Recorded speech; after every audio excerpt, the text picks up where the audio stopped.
ধর, আজও সয়াবিন? তবে আজকেরটা একদম অন্য ধরনের, চলুন দেখে নেওয়া যাক। প্রথমে গরম জলে সয়াবিন দিয়ে নাড়িয়ে চাড়িয়ে খানিকক্ষণ ভিজিয়ে রাখলাম। আর তারপরে সয়াবিনে নাক চিপে একেবারে জল বের করে নিলাম। আর তারপরে আদা, কাঁচা লঙ্কা, রসুন পেস্ট দিয়ে, জিরে, গোলমরিচ, নুন, হলুদ দিয়ে, ডিমের মাথা এক বাড়ি দিয়ে ডিমের ঘিলু বের করে নিলাম। চামচ চালের গুঁড়ো দিয়ে সয়াবিনটাকে ভালো মতো মেখে নিলাম।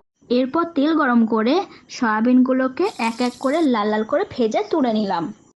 এবার ওই তেলে দিয়ে দিলাম তেজপাতা, শুকনো লঙ্কা, দারচিনি, এলাচ, গোটা জিরে দিয়ে ফোড়ন দিয়ে দিলাম।